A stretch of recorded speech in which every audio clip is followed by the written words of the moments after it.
When the right people come together at the right moment, when they care almost as much about winning as they do about each other, they can become the best of the best.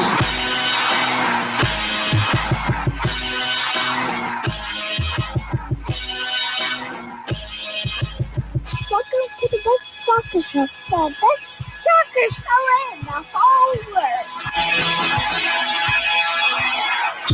Here we go. It's the best soccer show. Jason Davis, Jared Dubois. We are live.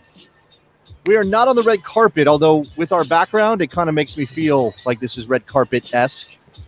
Jared? I got the paparazzi outside my window right now. It's Emmy's night. It's Emmy's night. Now, that would normally not be a thing I care about. You are an award show guy. You are an award show guy, and you're doing this instead of watching the Emmys, and we appreciate you for that. Yeah, However, definitely, I'm a award show guy. Now, Emmys is my favorite award show, just to let you know. They are? Oh, yeah, 'cause I'm a TV guy. I'm not a movie guy. So, I'm a movie guy, but I'm not like what the Academy likes. You know, right, like, because you didn't get to go out and see all the movies, but there's a better chance you've seen a lot of the television shows. I have no desire to go watch some like softcore, like weird, like period piece about a girl who missing a finger. It doesn't bother me. I like watching like some kind of screwball comedy. You know? Okay, all right. I see what you're saying. Your tastes trend more in the TV Emmy area, and to that point, Ted Lasso is up for 20 Emmys this evening, and so I've got a couple of things Emmy themed and Ted Lasso themed before we get into the meat of the show and talk about the U.S. men's national team and some other topics. First, I'm going to ask our intrepid producer Nicholas Soup and Salad to just keep an eye on the Emmys. So, Nick, let's go ahead and bring our man Nick into the program here because it's always good to see his face. The Sausage King of Chicago. There he is, Nicholas Soup and Salad. So, Nick, we could keep an eye on the Emmys, right? Like just in the categories where Ted Lasso in particular is nominated. We just want to kind of update people as we go along here since we are live. Okay. It's a spoiler alert for people who maybe want to watch for later. We're going to talk about this. Yeah, if you are saying mainly me, because I'm not going to know anything. You literally know some of the results, and I have no idea right now. Do you want me to spoil them, or do you want me to save them because you're going to be watching later? No, I want to. It's appropriate for the topic, so I think we should talk about it. So, first of all, can we do real quick one thing? Nick, you have to switch headphones when you have to come on the air. What's that about? Well, there's a delay on the phone system, so if I'm listening in my AirPods through the phones, I'm going to be very confused, and you're going to be like, what is wrong? See, I just behind the scenes, I had no idea that Nick had to switch headphones. I saw him do it live right there. It was pretty impressive. Yeah. Yeah. So Nick is going to keep an eye on the Emmy stuff for us. Obviously, we have our phone lines open at 717-727-2378 if you want to call and talk Emmys or anything for that matter. Let's just lay that out there right now. Please call us up and talk about soccer. What's the update, though, dude? The update is that Brett Goldstein, Roy Kent, won the Emmy for Best Supporting Actor in a comedy series, and Hannah Waddingham also won. Nice for Rebecca. The first awards handed out tonight. I just happen to be we have a what's called Sunday Fun Day with a bunch of our friends, and usually it's a bunch of us sitting around drinking and watching football. Well, tonight they put it on the Emmys, and the first two awards were to Ted Lasso, and I'm the only one there who gets up out of his seat celebrating that they have won, and they're all looking at me like, what is Ted Lasso? And then once I had to explain it to them what it was, like people are on board, like, okay, I got to check this show out. So you're welcome, Jason Sudeikis. Spreading the word, Ship Nicholas Soup and Salad a couple of bucks, I guess. I don't know. Some addition. Apple should be shipping you some money. I mean, it does feel like I think there's one more show that I want to check out on Apple, and I keep forgetting to go back and look at Apple TV. But it does feel like people. What is it? Mythic Quest? I don't. You keep talking about that one in the Slack. I don't know what that is. I was just asking if that's the one. I don't know. Maybe. Morning show. Anyway, I watched the morning show. The morning show. That's the one I want to check out. That one looks wild. I should check that out. Nick, you're giving that one a thumbs up. Thumbs up. The morning show. Okay. And you know, if I'm saying it, okay. Well, maybe you don't want to trust my judgment. I don't know. Yeah, Steve says, will CGI Roy Kent accept the award since everybody thinks that Roy Kent is CGI somehow? Just because the man has good lines. I can't do what Roy Kent, Brett Goldstein does. I can't come close to the manlyhood that Roy Kent puts out on It's screen. impossible. Yeah, so Nick is going to keep an eye on the Emmys, and he's going to take your phone calls at 717-727-2378 on the show tonight. The other Emmys thing was, I just feel like, should we talk about who we're wearing tonight? Who are you wearing, Jerry? I'm wearing the Jomez Pro Pappy Sexton Ace Elixir shirt. This is Did you just make that up? What is that? No, that it you just says random it right there. words. What do you mean? Like, Jomez Happy Pro is the Sexton's Ace Jomez Elixir. Pro is the preeminent disc golf coverage on YouTube. And this is a shirt that they put out because one of their commentators, they did a practice round. The guy threw a disc, laid on the ground. A fox came by, pissed in the disc, peed right in the disc, right? He gets the pee out. The next hole, he throws the disc, and he gets a hole-in-one with it. Oh, so he needs a fox to pee in his disc every single time. That's the Ace Elixir. The fox pee is the Ace Elixir. Oh, my God. I don't know what's happening anymore. I've lost control of this thing. You asked. I know I did. I am wearing a Tacoma Stars jersey, long sleeve, which I very much enjoy. Far more hipster than axe throwing, by the way. Wearing a throwback Tacoma Stars jersey. This is not a throwback. This is current. This is a team that currently exists in. Well, that is a throwback logo for them. I doubt they're using that logo still, right? MASL. No. This is their logo. This is what the Tacoma Stars do right now, and I will let you know. Just because of I need to clear up the bona fides here with this shirt. This was a gift to me from JP Della Camera. So thank you very much. Well, that's a double humble brag right there. A not so humble brag, I should say. I'm not humble bragging. I'm telling you. Free stuff and from JP Della Camera. A Hall of Famer broadcaster sent me a jersey for the Tacoma Stars. Nate Jaquez sent me this jersey, so this shirt. Beat that. All right, we got a bunch of stuff to get to. I do think we should start with just this is kind of tied into an Americans Abroad update, an injury update, and then a question that we have for American soccer fans, U.S. men's national team fans right now. Now, let's just kind of go through it, Jared. Giovanni Reina did not dress, did not play, was not available for Borussia Dortmund in a win over Union Berlin, I believe. Erling Haaland went off and did Erling Haaland things, of course, which is it just is every week now. So, and we're pretty sure he's not coming back, Gio Reyna, until after the international break in October. And even if he does, he's in a race. He would be in a race to be fit, right? So it's almost like we just kind of got to give it up. It's not going to happen with Gio Reyna. Dortmund's treating Gio Reyna like LA's Galaxy treats Chicharito. There's a convenient fixture in the middle of the schedule about a month away. They're going to hold him out till after. And it's basically the same thing. Why would they bring him back for any minutes ahead of the international break if they can get him another 2 weeks of health and not have to risk him going out with the U.S. national team? He won't see a minute before that window. So Giovanni Reyna is basically done for the window. Christian Pulisic was training today, probably won't play midweek in a League Cup match, according to Stanley Tucci, Thomas Tuchel, but could play or could be available for a massive, massive game against Manchester City coming up on Saturday. Yeah. If he's available, that obviously gets him on a timeline to be ready to play for the U.S. men's national team, we hope. But I don't think you can just assume he's going to hit full stride, be at top gear when you get to the early October window, right? And then you kind of toss out, like Tim Weah is coming back. That's nice. Maybe he works his way back in. He missed the last window. Who else am I missing, Jared? In terms of attacking players that are kind of up in the air right now, Josh Sargent, what's his status? Where are we at? He started this weekend. He started this weekend, but I from what I hear, he actually had a really good first half. But in the end, the read on Josh Sargent in this game was very similar to his read at a U.S. national team game, or every game of his career for the most part. Played really well, dangerous, didn't score. And that's just kind of what you hear. And he's playing out of position, or what we consider his normal position. Pukki's still taking the centered striker role. He's playing on the wing in a three-man front. So it's definitely a different thing, very similar to the role Josh Sargent played in the Honduras game for the U.S. men's national team. So it makes you wonder, is that the future for Josh Sargent, both internationally and at his club team? I don't know. So, right, and the way, so I'm talking about attacking players here for the most part. We know Weston McKennie. That is a question of how Berhalter views his place in the team after the disciplinary issues in Nashville. Tyler Adams, who was on the bench started on the bench for Leipzig in another draw. They're having trouble, right? And he played in the Champions League, and they obviously had that insane game against Manchester City that went sideways for them.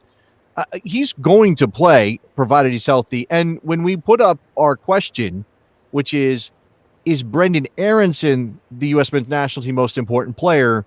What I think we should keep in mind is for October. For October, maybe Tyler Adams is still that player, But if we're talking about the attack, and you got to go score goals, right? You got 2 home games. You need at least 7 points. You really should be targeting 9. Who's going to get the goals? How are you going to set them up? How are you going to create them if Reyna's not there? If Christian Pulisic is iffy to not completely healthy, is Brendan Aaronson the most important player in the window when you're talking about scoring goals, Jared? I think you could say that for a number of reasons. I would say normally he would be down the pecking order a little bit, but because the players, like you said, the Pulisics, the Reynas, are not going to be ready likely for this window, Brendan Aaronson is the most informed player in Europe for the U.S. men's national team right now. You can make the argument that Ricardo Pepi's in better club form, but that's at the MLS level, and also he hasn't been tried too much at the international level just yet. So let's put him aside for a moment. But in terms of creativity and the players that are playing at the highest level in Europe, you're talking about Brendan Aaronson right now, and the kid scored another goal today, and it's a goal of sheer will, of tracking down, what is it, roughly 70 yards or so. His first goal of the Austrian Bundesliga season. I mean, he's been good, but this is his first goal, and it was the dagger, right? They were up 1-0. It was already late in the game, but he's making that's like a 85-yard run. I think he was in his team's box from when behind he the play run. too. From behind the play. He's making the support run that you have to make in order to keep defenders honest, and he gets the service that leads to the tap-in goal. The kid is relentless. He is just relentless. Now, that doesn't always mean he's going to be effective, but if you ask me, do I want an incredibly gifted player who only gives 75% some of the time, or do I want a player who's maybe not quite as gifted but gives 110% every single time he touches the grass? I want that second guy. That's what American soccer has kind of always been about, and Brendan Aaronson embodies that. I mean, the dude does not quit, and he wears a headband, so you can't go wrong there. You can go wrong there, but I'll let that go. Okay. There's definitely some. Wait, is Brendan Aaronson going wrong according to the Rodius? Have you seen John McEnroe? Like, that's going wrong with the headband, you know? That's the 80s. Come on. You get Bjorn Borg and John McEnroe. You can't put that. That's different style. Okay, that's my point though. Who else is wearing a headband right now? No, that's a couple guys in the NBA maybe. But we're in this weird zone where, like, you know, just like everything else, everything cycles around. What was old and ugly is now popular again. You know, people are flaring out their jeans again, Jared. That's happening. Things are going crazy. It's very misguided. Maybe Brendan Aaronson is on the. I mean, look, Zlatan's been rocking the ponytail for years when that was not cool anymore, right? We can't ever mention Brendan Aaronson and Zlatan in the same sentence. No, again, I'm not comparing them as players. You know, I'm not. But Zlatan looks like an aging wrestler with that haircut, and yet he's still like, yeah, whatever. This is who I am, right? I don't know. Here's the thing. Brendan Aaronson, you want that activity, you want that form, you want the pace and the ingenuity that he has. But I just don't want him in midfield again. I mean, don't get me wrong. He could potentially play in midfield down the road another time. Right now, we don't want the El Salvador Brendan Aaronson. We want the Canada and Honduras Brendan Aaronson. Okay, so that's probably going to be. You're probably going to see him step into one of those wide forward roles. Now, Pulisic is healthy. He's going to start on the left side. Right? Is there any real doubt that he doesn't? I mean, listen, we've watched him a number of times have reoccurring injuries that seem like small, and then they re-injure in practice, and he's out for quite some time. So, yeah, I don't believe it until I see him on the field, and I see him available, and I see him on the rosters. Mm-hmm. You know, Christian Pulisic's hamstrings and legs are not, calves are not something I have a lot of trust in. But at the same time, there's 2 spots open there. Brendan Aaronson can be on the right or left to complement Pulisic in the end. Right. Okay. You also, again, I mentioned Tim Weah. Now, not in this position, but maybe in the midfield. And if you're talking about Brendan Aaronson shouldn't be playing midfield alongside McKennie or whoever else is lined up there, then is Yunus Musa the guy? Now, Yunus Musa just came back from his own injury, and I am high on him, but I don't know. It seems a little. Yeah, I mean, today he looked shaky in the substitute appearance. Missed a mark on the Real Madrid winning goal. So unfortunate kind of debut back for him. But he needs minutes. He needs minutes. He needs to get into the season, to the rhythm. I think this is his first appearance. Didn't he get hurt right before the start of the season? Right before the start of the season, yeah. So in all sense and purposes, he's in preseason form right now. So to think that he's going to be ready in 2 weeks, maybe he's ready to call up, but I don't think he's ready to start in 2 weeks. Man, this is okay. So we've already established. I want to just come back to what Steve said. Is Aaronson a central midfielder or a winger? Man, I don't. So in the 4-3-3, he is a winger.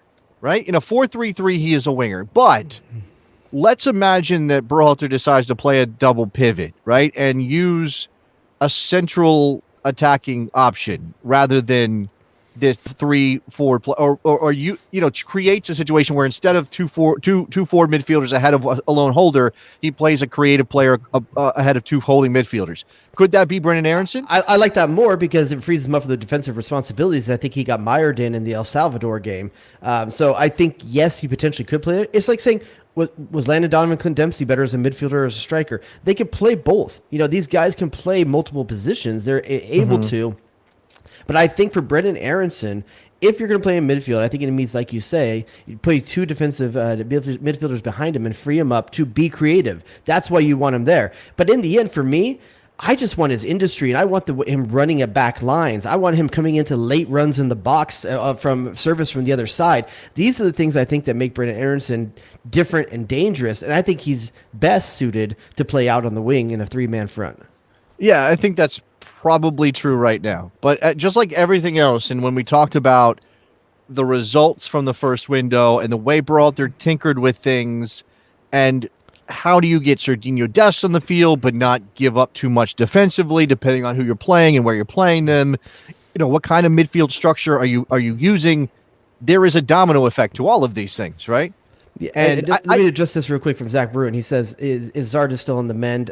Scored this weekend on against Matt Turner. So definitely he's playing again for Columbus. Potentially going to be another asset as well in the U.S. men's national team 23-man roster for October." So what's interesting about that is that if Zardes is scoring goals and he's healthy again, I think he's probably in Berhalter's team. Yep. But what does that do for the forward pool that he used in September? Because none of those guys, all of them are healthy and all of them are playing. It's just a matter of who do you think is the best scoring option? At the central striker role. I think you probably still bring Josh Sargent because he's not really playing center for his club team, and you have depth. You don't have depth at that winger position. I think Reyna's position is obviously open. You can bring Zardes as a forward because Reyna is technically not on the roster. Not the same position, but in that forward pool. Well, so you're saying don't replace Reyna? Don't replace Reyna with like for like. Replace him with a center forward. You already have Weah. Weah was still on the roster before. That's true. So there's no roster spot gain or loss by bringing Weah back. So you have Weah, Pulisic. Is that a combination? Aaronson. Is that Giovanni Reyna and Tim Weah smashed Which together? Which is a hint at the game we're going to play later on the show. Oh, is it? Okay. So Aaronson, Weah, and Pulisic pretty much round out that three wingers that you could potentially have up there. You're probably bringing Hoppy and are you?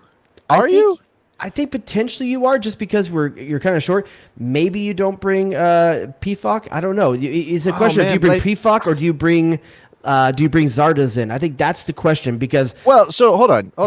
Ricardo Pepi is a lock to be on the roster, sure. Right? Yeah. Okay. So and I'm I'm gonna get in the habit. I can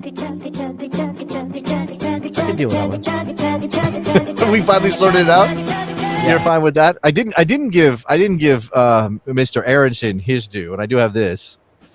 This is the beginning. I haven't isolated yet. I just love the drums in the beginning. You know what this is? It's almost like the Top Gun intro. This is pure nostalgia. This goes right into my veins. Like it's just a thing now. So are the fans of Brendan Aaronson considered the A team?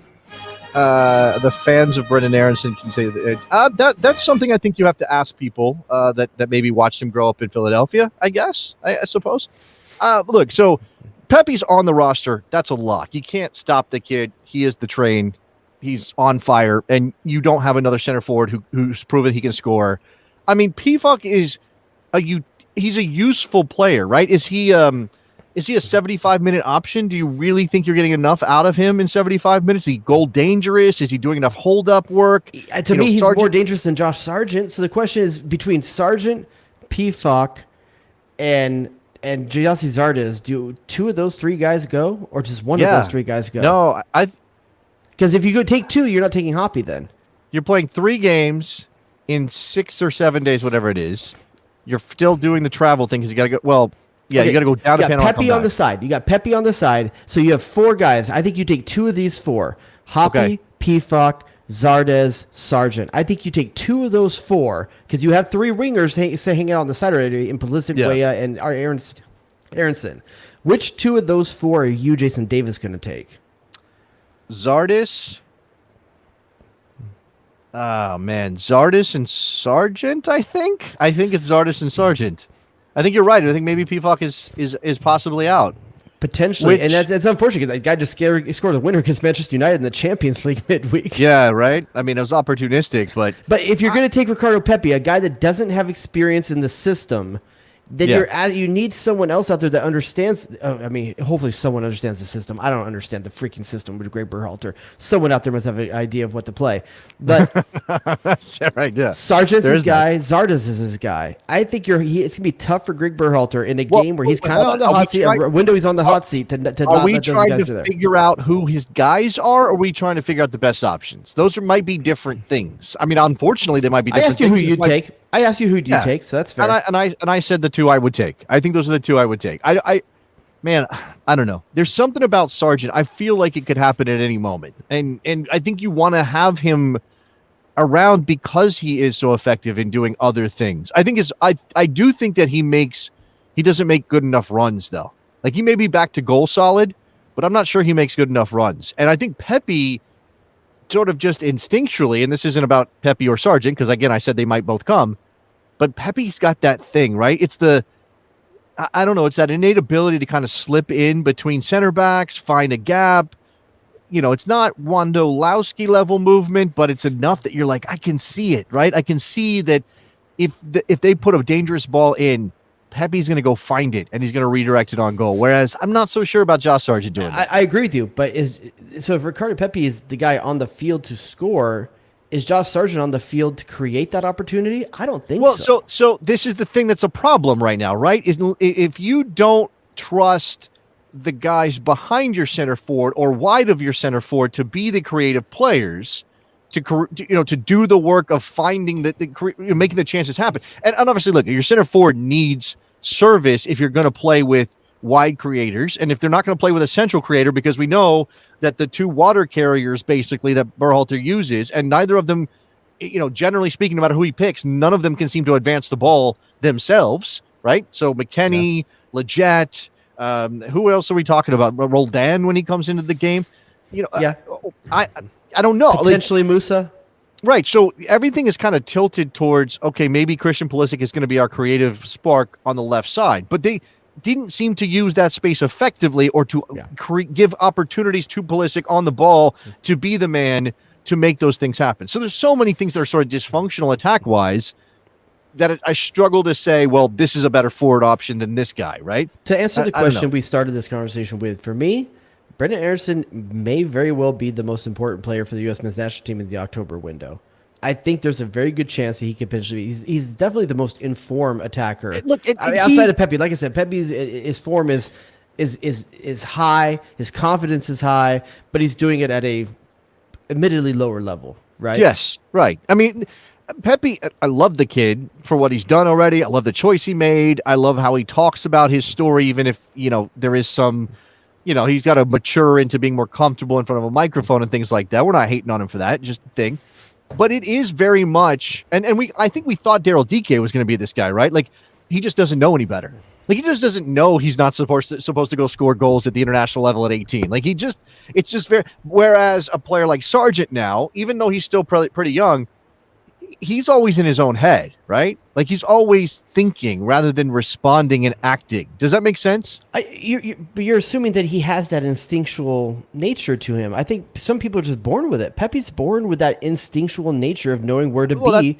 That's to what be I'm on saying. the end of a ball. I don't know if it's a confidence thing. Maybe that's also unfair to Pepi because he has been working on his game his whole life. It's not like he hasn't been trying to learn how to be a good soccer player, but I think maybe the education he got in Dallas or something or whatever, maybe the cultural elements that impacted him as a young player have led him to a place where it just clicks for him in those moments, where Sargent seems to be always thinking about what he's doing, and then that causes a slower reaction, or he makes good choices, but if he doesn't execute those good choices at a high rate of speed or a good, at a high level, then it doesn't really matter, right? Or it just falls apart at the moment it's supposed to come off. That looks like nerves to me. That looks like nerves and confidence, to kind of speak to what you're saying before. But we're talking about Brendan Aaronson. There might be a guy on the line that wants to talk about Brendan Aaronson. I'm guessing by who it is that he's going to have something to say about this. Okay, let's go here. Now, before I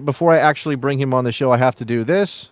Is that JTT? OMFPG-13, it's JTT! Now, what's funny about this, before Jonathan Tannenwald says hello, is that Jerry Dubois did this thing he does sometimes where he calls me up in the middle of the week. He's in his car. He's like, Jason, I'm in my car, and I don't want to forget this idea I had, so I had to call you and tell you about it. I'm like, well, thank you for being a safe driver, not trying to write down or make a note on your phone.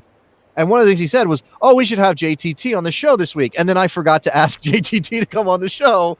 But then here he is. So it worked out. Jonathan, how are you? Well, I had this idea, and I wanted to wait until I was home from the Union game to tell you about it. Okay.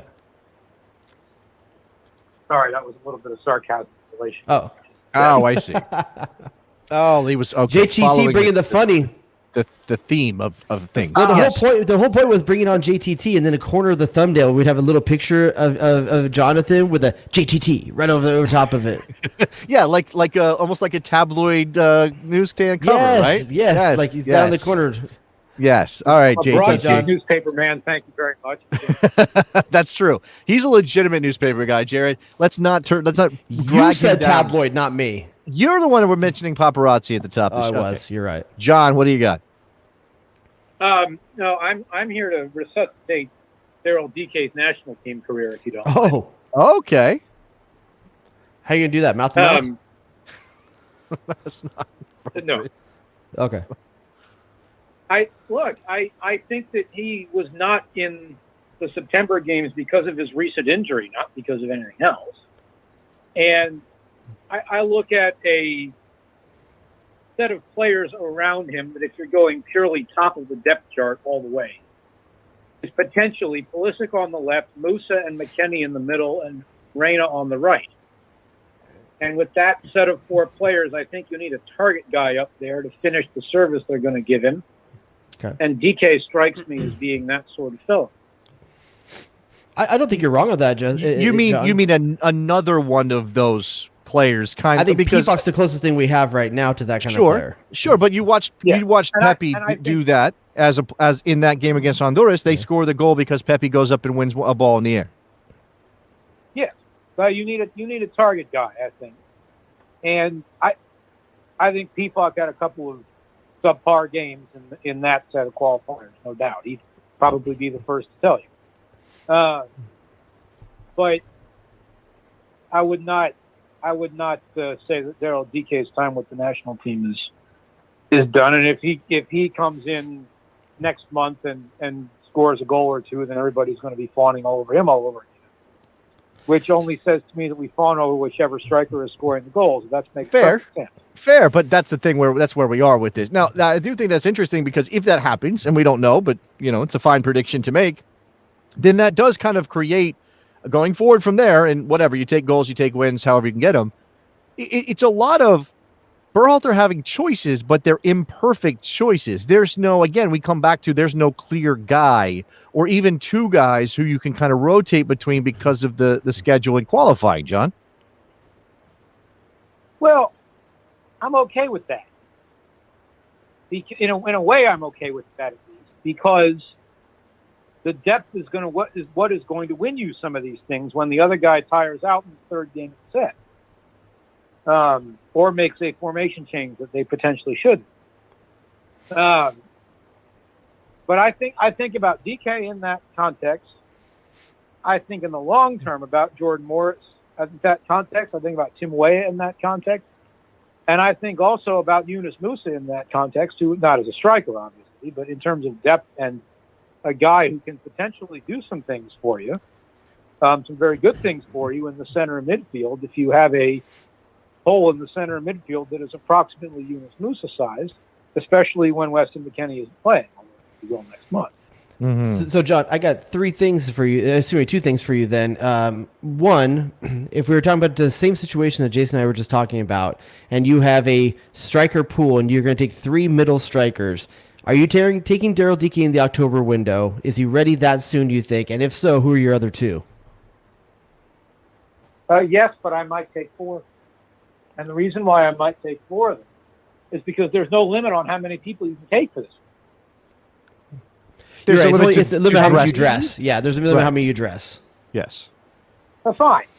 But if it's DK and Sargent one night and Peacock and Pepe another night, or whatever it may be, I think one of the things that this recent games taught us is that you might as well bring a big squad. You're going to pick 23 of them on game night, but you might as well bring a big squad because you might well need them all. Yeah, you know, this was something that Berhalter obviously chose to bring a bigger squad than just 23 for the first window. Then Weah goes down late before they gather, and he doesn't make a change there.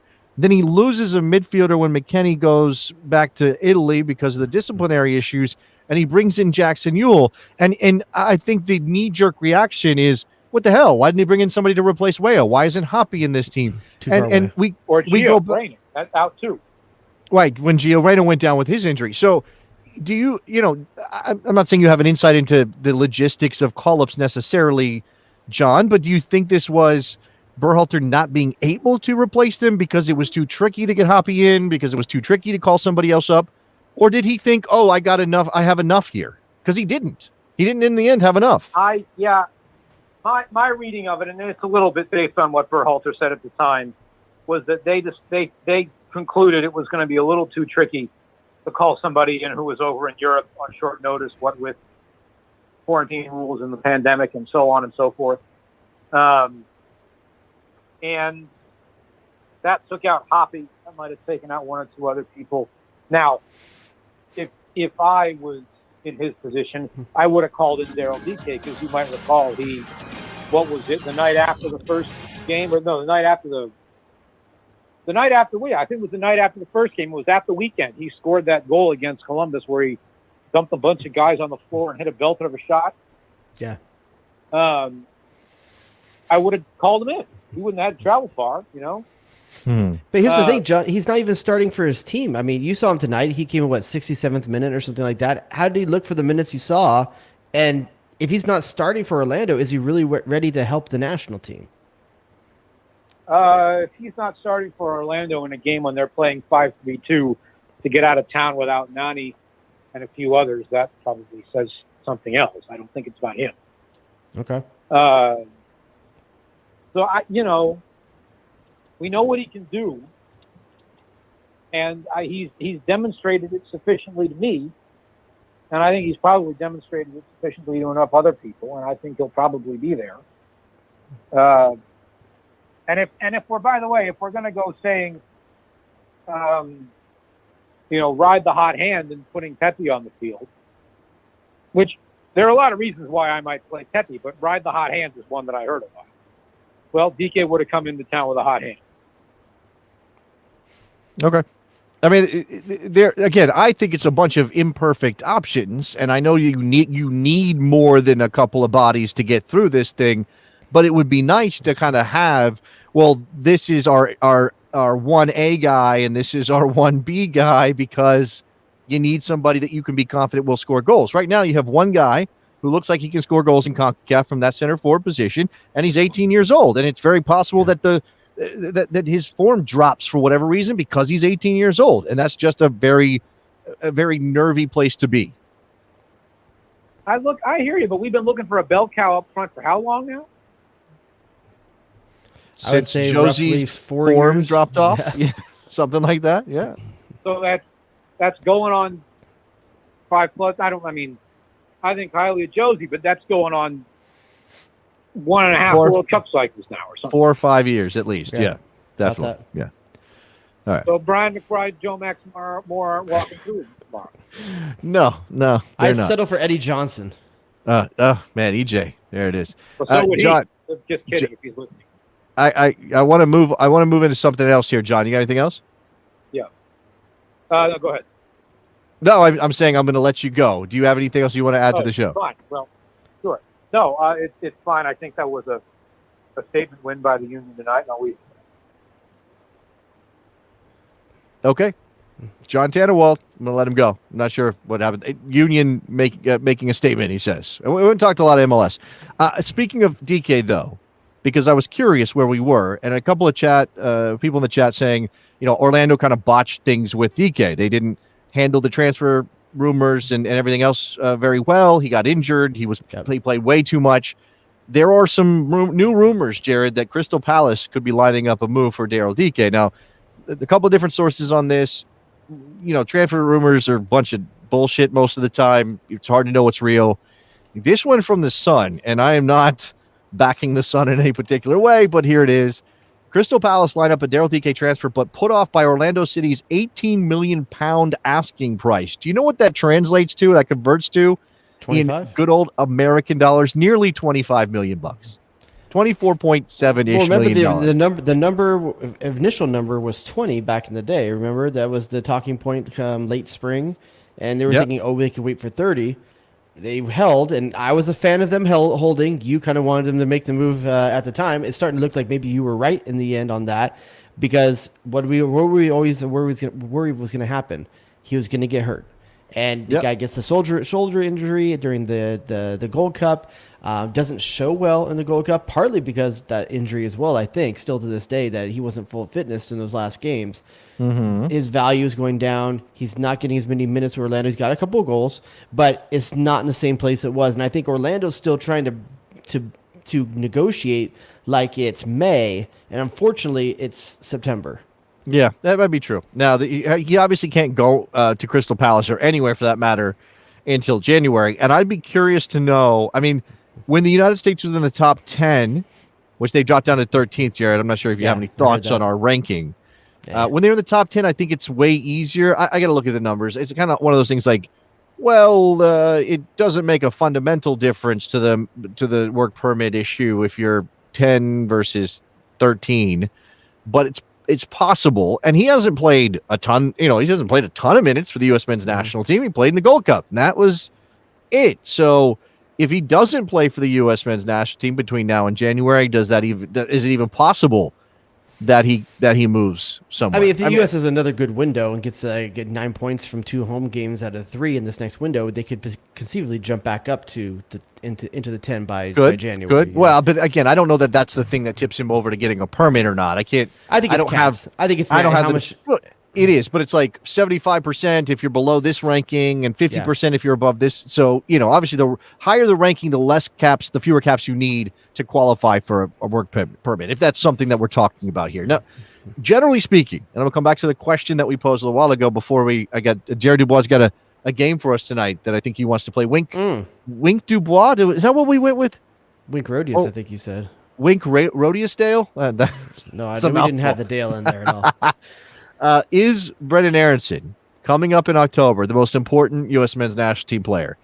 We've gotten a couple. Todd says yes on Twitter, but we've got a couple that says hell no, or Tyler Adams is still the most important player. Again, I think obviously we have the question in the image that we put out there. I think I would love to just drill it down to attacking player.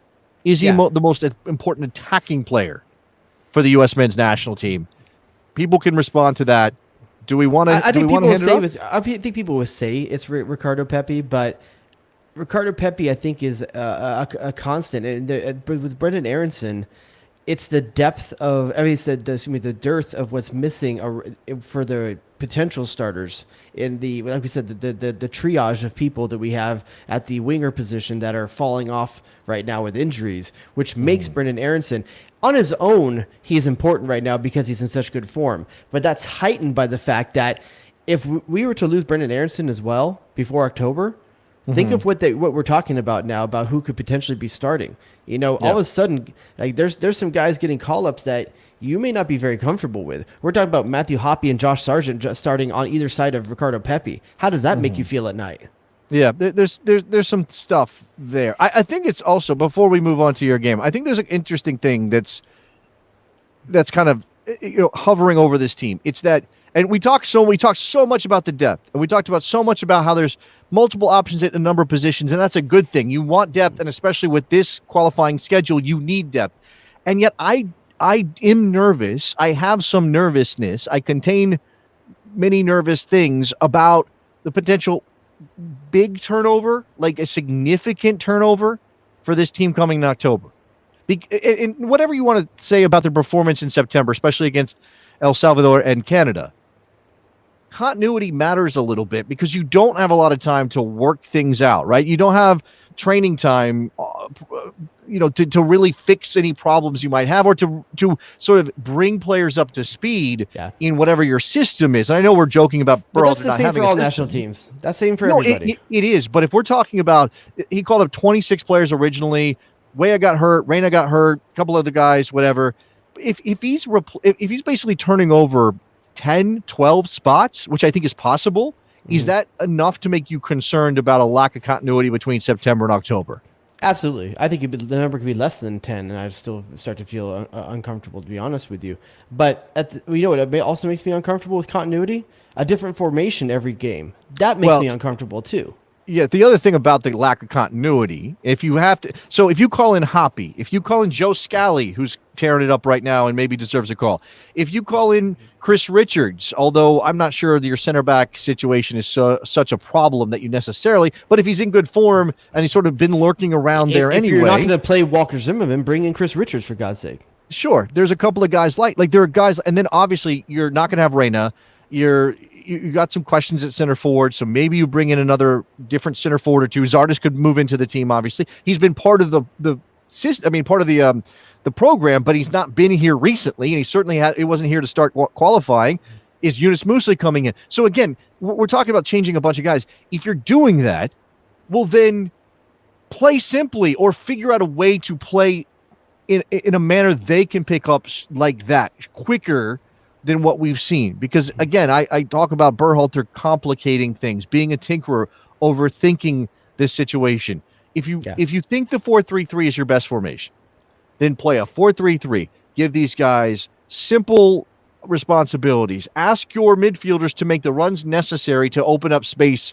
Find a way to get Christian Pulisic in behind the line, in between lines, because what you've done so far didn't work, right? Don't go to a 3-back system just because you have good wing backs if that makes it more complicated to play sound defensive soccer, right?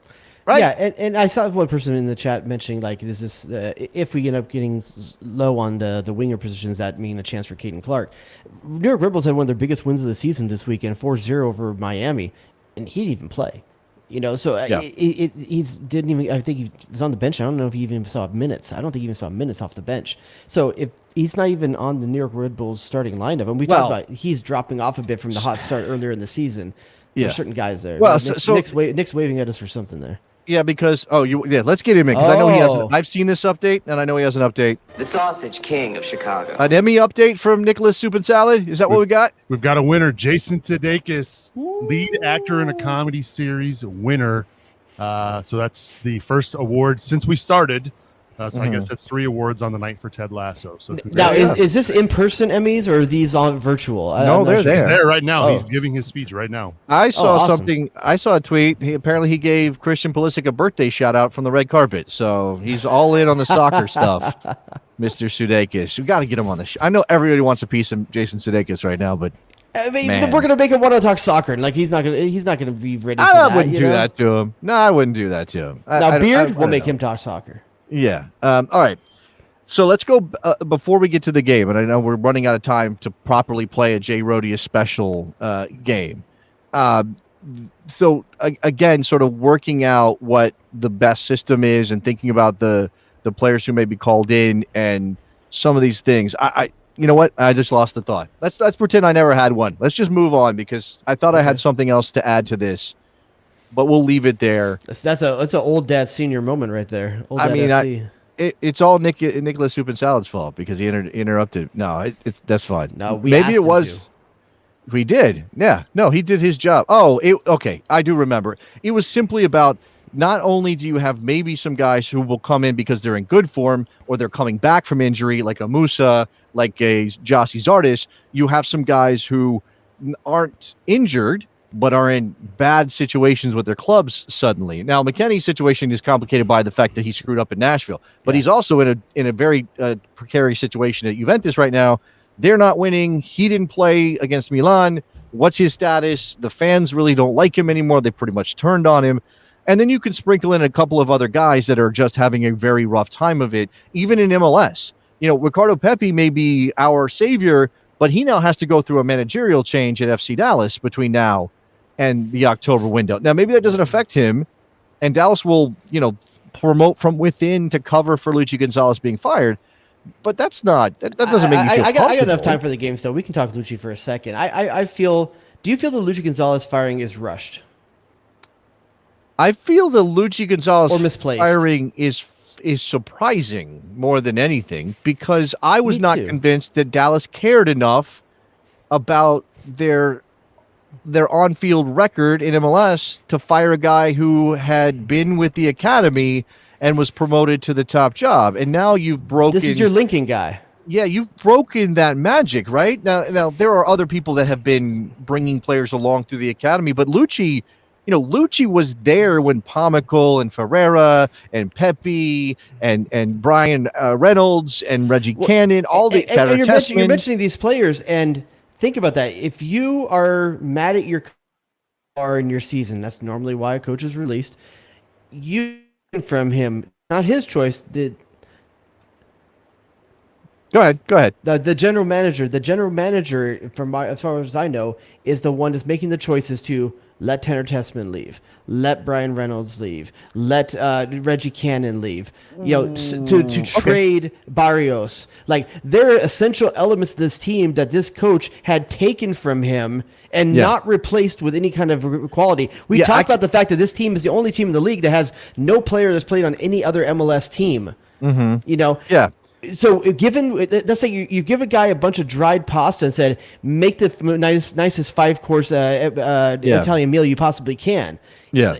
The guy hasn't been given the ingredients. It's more than just a GM in Dallas. It's the ownership, right? This goes back to the Hunts, rather, to Clark Hunt and Dan Hunt, and how they handle that team. And what's odd to me, and I'm not crying necessarily for Lucci, because they've been bad, right? And you lose to Houston, who is also bad, and that's the kind of moment that gets you fired as a coach. But as an organization, they talk about, we want to make players and sell players, and we want to help the national team, and this is who we are all about. And then you make bad signings. Franco Jara was a bad signing. Riquarte hasn't been great. They burned through a number of Argentine players who haven't been, Moro Diaz isn't coming back. He's not walking through that door, right? It's like, how can you possibly, as a head coach at a club like that, succeed in any particular way when basically they hand you a bunch of kids and say, make it work, and then a bunch of veterans who can't get the job done and say, make it work? Like you said, it's that it's the ingredients are the problem, not necessarily what the coach can do with them. Yeah, if you're a prospective Dallas coach, like, do you want this job? Is this a job where you're supported?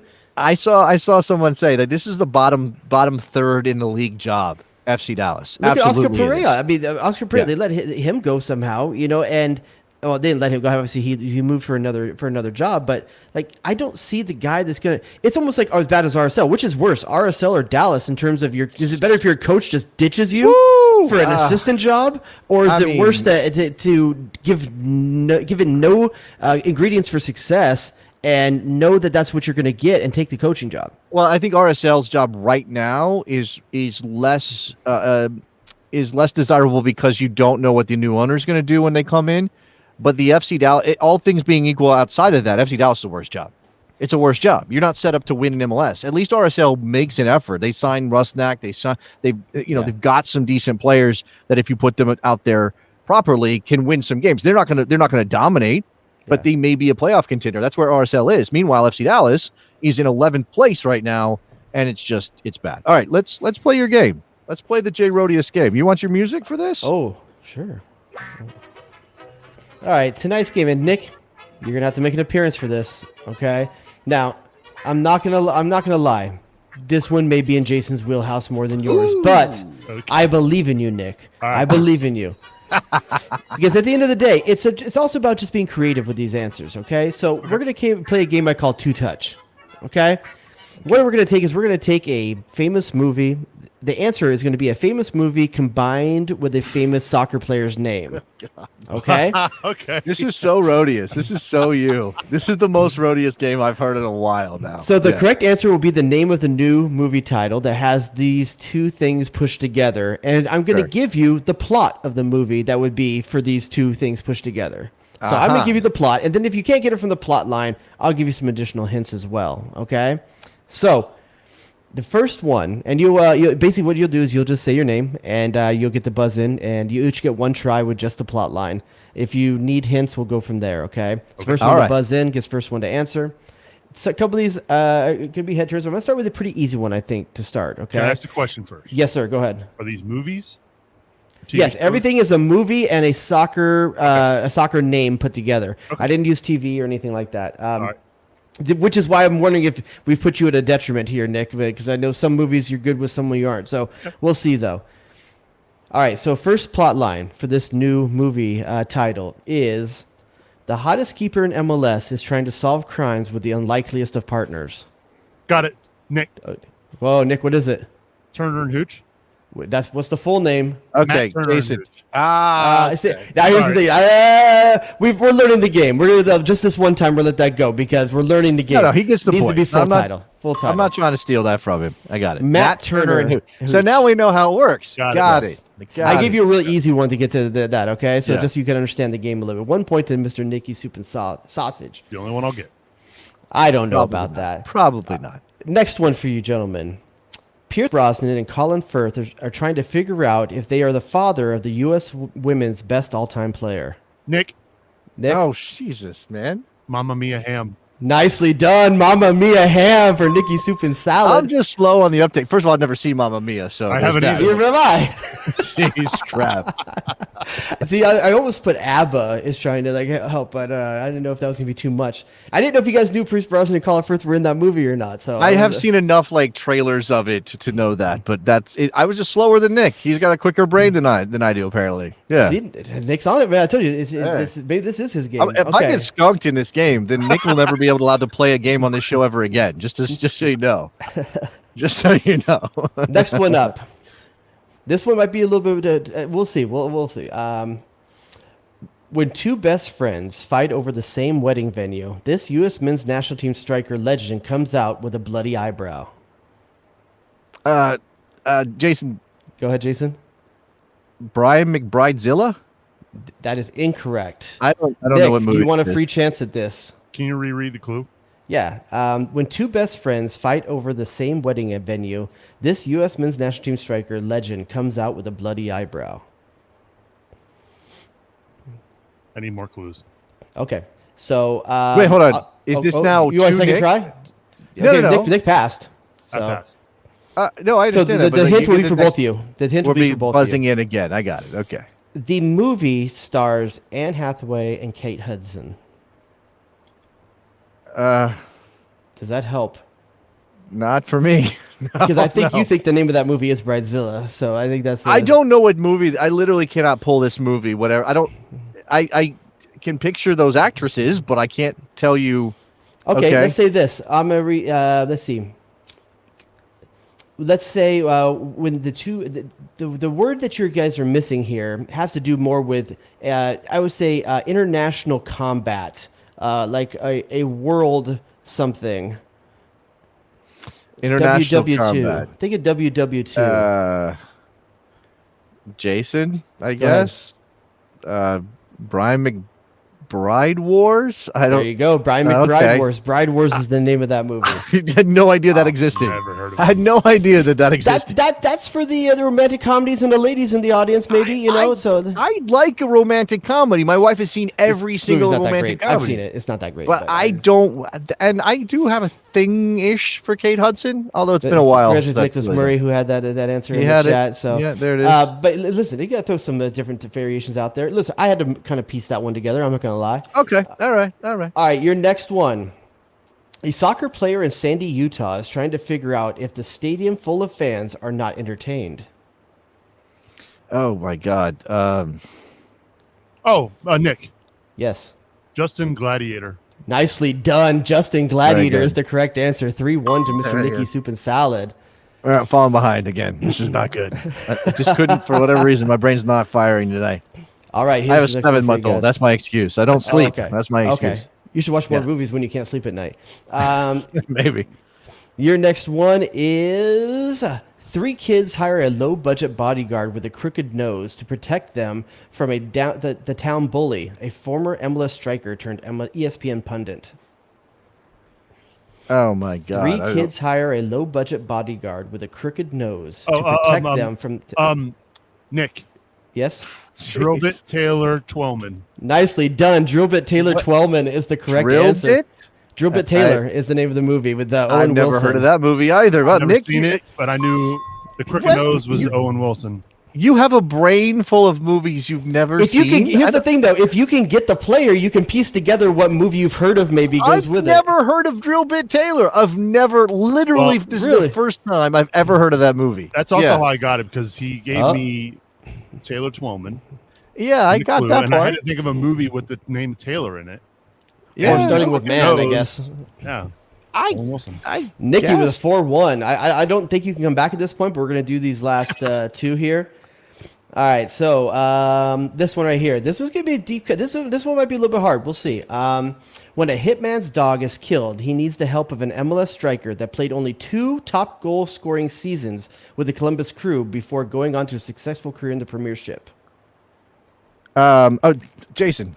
Yeah. Stern John Wick. Stern John Wick is correct, sir. Stern John too. The John Wick was too easy of a lead-in, but I didn't know if Stern John was going to be hard for people to come up with or not.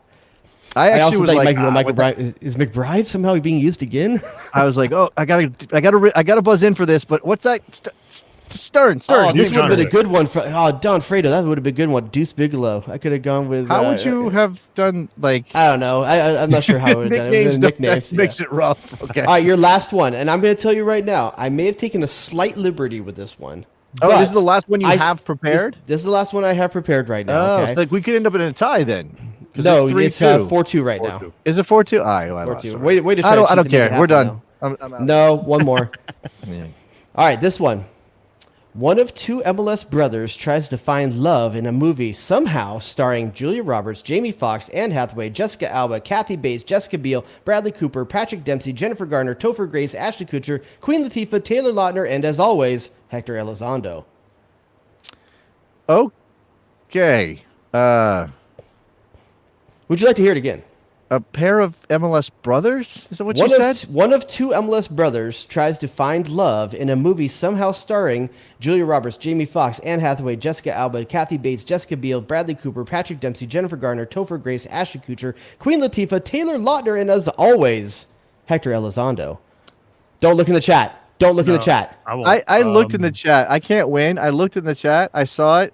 I'm going to cry foul on this, but I told you I took a liberty with this one. This is a liberty I don't like. This is a liberty I cannot abide. Can you get it without looking at the chat? Cannot abide this liberty. If not, I'll give Nicholas Murray the win. Was this movie called Valentine's Day? Well, what's the name of the movie that you're trying to get? I'm out.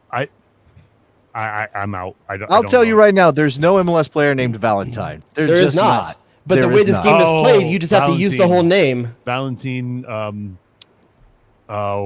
Shoot. Who does he play for now? Houston. Yeah, he's in formerly Houston. Portland. Why can't I think of his first name? Points going to Nicholas Burry in the chat, who said Zarek Valentine's Day. First off, Valentine is spelled. His whole name is used in Valentine's Day to start the next one. I didn't skip a single letter. The entire Valentine is used to start the next one, which is Valentine's Day. So I was right. That was the movie. But yes, his name's not Valentine. His name's Valentine. My wife's name is Valentine. I told you I took a liberty. I took a liberty. There's at least a tiny little chance that my wife and Zarek Valentine are related, but I don't know how to confirm. And by the way, if people don't know, his brother Julian Valentine played for the Galaxy, but now I think he's the social director for Colorado Rockies. I forgot that. Was a U.S. national team, youth national team player as well. Sort of like how Sasha's still playing and his brother is doing what? What is Gordon doing? He's with the Galaxy too, or something like that. Wait, Sasha has a brother? Question? Yes. I didn't know he had a brother. You didn't know that Sasha Kleshtin had a brother named, I believe his name is Gordon? I did not. Am I remembering this Does he wrong? Have a mustache? Does he have a mustache as well? No, I don't think so. The funny part about this right now is you're trying to Google Sasha Klesha and you don't know how to spell it. No, I do. It's Kljestan. I know that. I've written that dude's name a lot of times. Okay, Can you spell Sasha right on the first try without looking? Yeah, it's Sacha. That's how he spells Sasha. All right, just making sure. Gordon is working for the LA Galaxy's front office last time I checked. Yeah, see? There you Nick's go. I was right about all that. the trivia. Nicholas Murray's got all the trivia tonight. Nicky Soup and Salad remembers movies he's never seen. I remember random stuff about Gordon Kleshtin, apparently, that you didn't even know existed. That wasn't the game. That wasn't the game. We should do that. Let's play a game where I give you the name of a player, and you're like, is that a real person or a fake person? I could definitely. That's similar to some other stuff we've done before, but this game, thumbs up for this game. Two touch. Yeah, oh sure. Oh, Johnny, listen. Nicky Super Salad wins. All of a sudden, it's a great game. Oh yeah, of course. Great game. Yeah, feeling great. Plus, I love a good pun. Before we get out of here, anything important that hits the chat, we will definitely bring in. But I do think, and I didn't want to make this a centerpiece of the show because we know what it is. But the U.S. Women's National Team played a game, Jared. Should we not acknowledge the game? Oh, did they beat up on another really bad team and then not be properly prepare themselves for a world stage? Well, at that point, we don't know yet. But they did beat Paraguay 9-0. Carly Lloyd scored 5 goals. 5. She scored 5 goals. Jared. Why is she retiring? Because that's Paraguay, and she's not going to be doing that against Germany or Sweden or. I mean, look, it is what it is. I think it's like almost this is fan service, and that sucks because it means something about the women's game not being supported enough that they can bring in a legitimate country to play in some fall friendlies. When look, this is the down period, right? This is the lead into the lead into the lead. The fact of the matter is, there's only one team anywhere close to our region that is a challenge for the U.S., and that's Canada. There's the U.S. literally needs to start having some players play in Europe and do friendlies in Europe. They will get better quality of competition there than they will here. That's just the unfortunate evolution of the cycle for women's soccer right now. Mexico's not competition. All the Central American teams are competition. Even Brazil now is not necessarily competition the way it used to be. They need to get games. Okay. I mean, I think Brazil. In terms of distance, Brazil, you might as well go to Europe. Oh no! Well, Paraguay's down there too. That's the thing. I mean, obviously they're bringing them up, and look, they said stuff like, "Well, this is the team we can get to come in to play this game."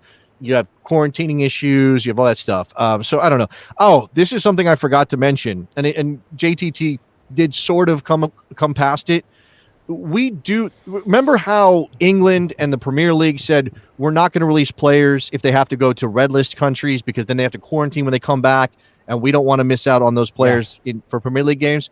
But the U.S. dodged this because none of the games we played were in red list countries. Yeah. I don't know how often the red list is revised, right? I got to go back and look at that. But based on where things were as of a week ago or whatever, the English-based players would not be able to play the Panama game for sure. Obviously, the other 2 games in the United States. So when we talk about, and just like with this last window, we have to talk about these 3 games. We kind of have to take them as a group because they're so close together, but also individually because you're going to probably rotate quite a bit. Maybe Christian Pulisic's not available for Panama. Maybe that would make Sargent as well. I mean, maybe it might Josh be worth Sargent's next week we put together a entirely Europe-less roster that could play in Panama. I know we're talking about England right now, but Italy's talked about doing this. Other countries have talked about doing this as well. Do we put together potentially an England-less roster or even a European-less roster that may have to go down to Panama and try to get a result? Yeah, I mean, it's not like they have a bunch of guys based in England right now, but there are a couple of names. But Italy has talked about doing this as well. Spain has talked about doing this as well. October. Didn't the last time though? I don't know if they're suddenly going to setting up the narrative to be actually do it come October though. Okay, all right. These club teams don't want to let their players go. That's nothing new. No club has ever wanted their players to go to international duty. They finally have a reason not to let them. No, that's I know that, but that showdown is something I think they want to be careful with. Although the 2-year World Cup, the biennial World Cup idea, and the change in the windows, that thing is picking up some steam. I had Alexi Lawless, everyone's favorite ginger TV broadcaster, on my radio show. Did you know about my radio show? I always feel like I have to remind you that I have a radio show. Do you get like 2 months off in the summer like Stern? WNBC. WNBC. Did you not negotiate for that? I wish. Do not. I had Alexi on, and they flew him and a bunch of other guys to Doha to talk to them about this idea of a World Cup every 2 years and a change in the international schedule. And he's like, I haven't decided yet, is what Alexi said. And but John Terry was talking about changing the schedule for the qualifier and windows. I'm open to that conversation, like having it done all in one bigger chunk, and not having every couple months you'd lose them for a week or two. That there's a credibility to that. Changing the World Cup to every 2 years is like saying Christmas twice a year. Christmas is great. Wouldn't you like to have it twice a year? Yeah, then it wouldn't be any special. I can't do a fireplace in July. Yeah, no, you shouldn't. You're in Southern California. It's what is it, like 75, and you guys got the sweaters out? Like, what's going on? What, in December? Yeah, whenever you get your cold weather, like whatever. I don't. There's some nights I get down to the 40s and I light myself a fire. To be quaint, like the Easterners. Yeah, it's interesting though that you say that you would be open to the idea of discussing the windows. I'm not sure I want that. I mean, I guess if you did it, I would adjust. I would normalize. There's so much travel for these players already. I know, and I do think about the players. However, like, and I know this is special right now because of the COVID effect on the World Cup qualifying process, but the rhythm of the qualifying process changes so much. And as a national team first kind of guy, like, I like the fact that I don't have to wait very long. We had games in September. Oh, snap. I took a nap, and now there are games coming up in October, right? And then we're going to get games in November. And yes, there's a break from November until January, but we you know what I'm saying? We are going to be in a rhythm of games up until the spring of next year. And I kind of like that. And I don't know if I want to go like 6-8 months between windows. Like, that seems like too long. I mean, it was just there's no continuity in that scenario. Right? I would be okay with that, and I would sacrifice that if it meant players didn't get injured as much. And I think that's what we're talking about here. Yeah, it would be a big gap for the leagues, and I don't think they really want that. Although you're sort of setting them up to have to deal with that kind of thing with the World Cup next year, right? Because you're playing that World Cup's happening in the winter in Qatar. So they're going to have to stop anyway. Well, then you just say, okay, well, you've already done this. Let's just keep doing this forever and ever. I don't want Doha making any more decisions for us. They already rigged one World Cup and took it away from us. They're not making the decisions. FIFA's just using their money because they have so much of it. That's what I'm talking about, though. Like, and they're spreading it around. This is the people's game. Yeah. Keep money out of it. Speaking of the World Cup, the 2026 World Cup, we know where that's going to be.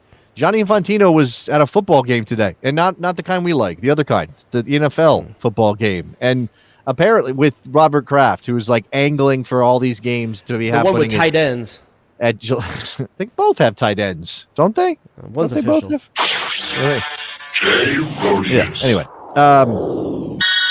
Do you have any thoughts particularly on where games should be played in 2026, especially the big ones, the semis and the final? Are we talking about states, or are we talking about Canada, Mexico, or are we just about all of it? I'm just talking about the U.S. I mean, we know all the knockout round games are going to be in the U.S. That's the thing we know. I think there's a couple games. How many cities do you think we need to pull off in the U.S.? So I'm thinking 2 in Canada, 2 in Mexico. The rest. I'm pretty sure it's 2 and 2. It's 2 and 2 in Mexico and Canada is what I believe. Yes. So does that leave maybe 6 in the U.S. to do then? I'm not sure exactly how many we need normally for a cycle. How many venues? But let's say it's also 6. It's an expanded World Cup. Remember, it's going to be the bigger World Cup. So yeah, you need a lot in of Mexico, you're thinking it's likely going to be Mexico City and probably Guadalajara. Those would be Guadalajara is my guess. Yes, those would be America's Stadium and Chivas Stadium. I think that's pretty. The Azteca, and I believe that is OmniLife. Is that yes, OmniLife. Could be. I mean, if they need a third, maybe they go to like a Cruz Azul Stadium or something like that. I know that's a large stadium. Okay, Canada. There's rumors that Vancouver is taking themselves out. There's rumors that Montreal is taking themselves out. That's not a rumor, and that's not a rumor either. I think it's going to be Toronto, and they're going to figure out BMO Field, and then Edmonton. But the weird thing is, the thing about Canada is BMO Field's a great venue for soccer, but is it a World Cup appropriate venue? Like we're thinking Rose Bowl. We're thinking Soldier Field. You know, like because Canada will play there once. You think you're going to put 27,000 people for a Canada home World Cup venue?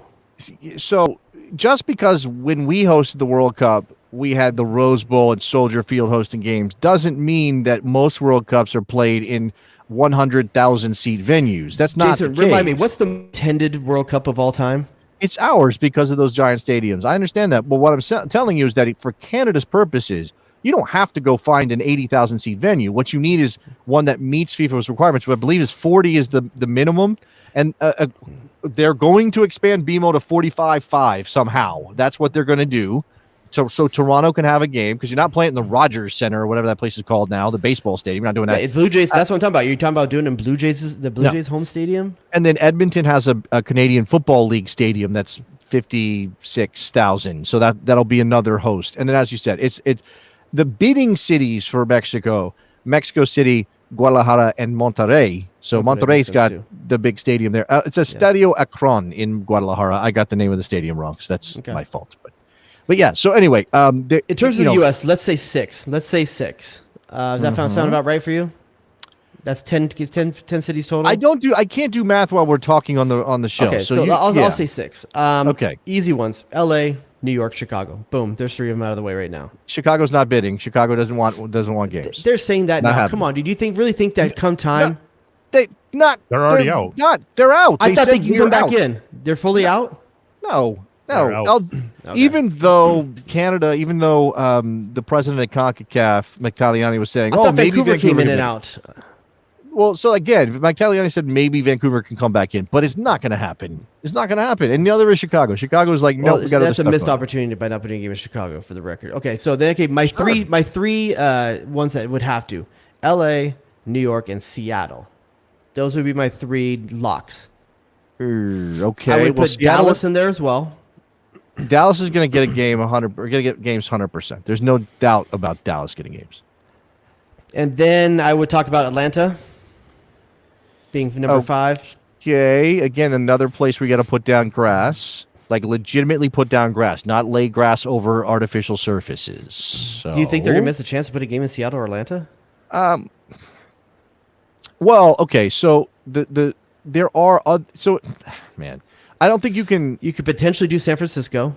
So the final is either going to be in L.A. at the new football stadium or in Jersey, right? Those are the only 2 places we can imagine the final being. Yes? Yeah. Everybody agree on that? I would say Vegas is a consideration. I would say Philly's is a consideration. I don't think Vegas is on the list of bidding cities. I don't believe Vegas is there. That surprises me. That is a missed opportunity if Vegas is not on the list. I don't think they knew. Well, I mean, I don't know. Vegas is not on the list as far as I'm aware.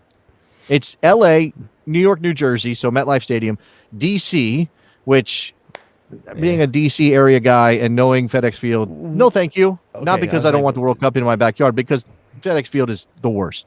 Dallas, Kansas City, Denver, Houston, Baltimore, and Atlanta, Philadelphia, Nashville, Seattle, San Francisco, Boston, Cincinnati, Miami, Orlando. Bob Kraft should not get a World Cup game until he takes his team seriously. Just my take.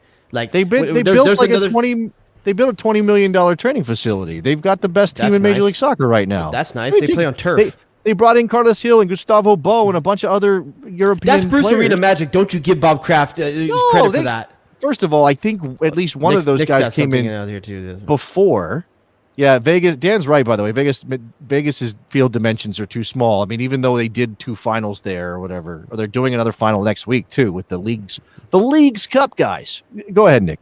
I thought I saw this week somewhere, and I can't remember where I read this, but that in order to get the final there, or something that I think Bob Kraft had said they are willing to take out the field at Gillette Stadium and make it a grass surface, like an actual ongoing. Yes. Yeah, like we'll make this change, permanent Too change. much too late. Too much too late. You just don't like the fact the guy wears dress shirts where the cuffs are white all the time. I don't like the guy who pays for massages that aren't massages. Okay, this is the time to end the show. So we're just gonna say thank you very much and bid you all a good evening. A good evening, as we were talking earlier. All right, Nick, you got anything else before? We have no reviews. It's been no reviews. It's been a month since we've people. besties. We've added a bunch of besties. Not recently. I don't have any new besties. But We've had added a bunch of subscribers on YouTube. We've added like the YouTube subscription numbers are incredible growth. I mean, obviously, a lot of people finding us because of qualifiers. Thank you very much. And I know, like, the visceral experience, the post-game call-in show, that is a special thing. You need to give us a review if you're jumping on. Just help us out, right? Like, give us a subscribe, smash that subscribe button, or whatever you do. What do your disc golf people say when they're making their YouTube videos? What do they say? Bang How do they that pitch? button? No, I'm kidding. I don't know. Bang them chains and bang that button.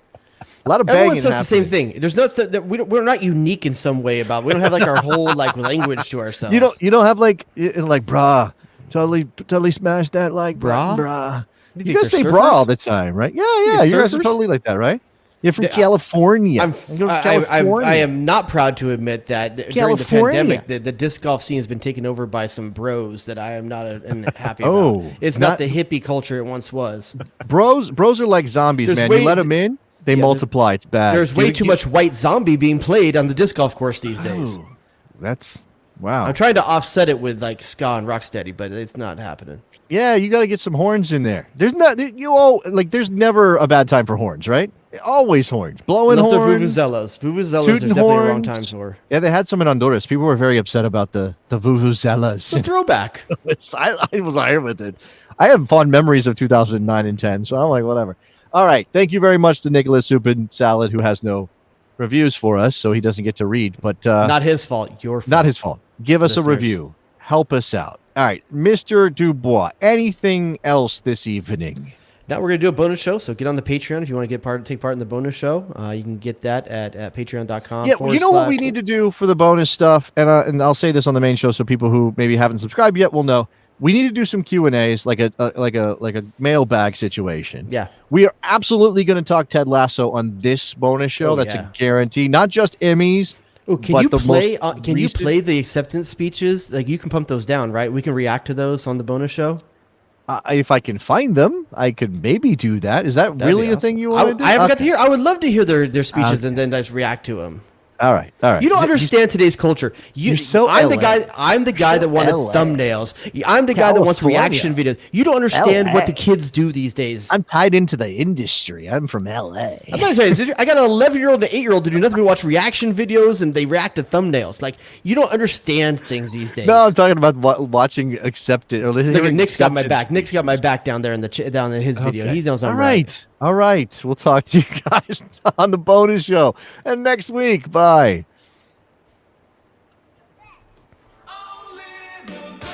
Damn, dog. You're a pro. Danger zone! Oh, it's incredible!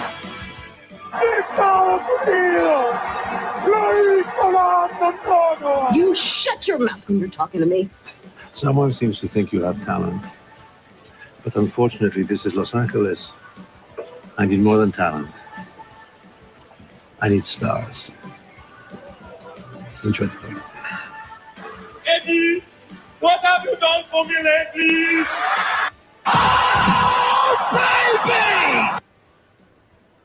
Who asked those questions? Michael freaking Arasco Fiscal.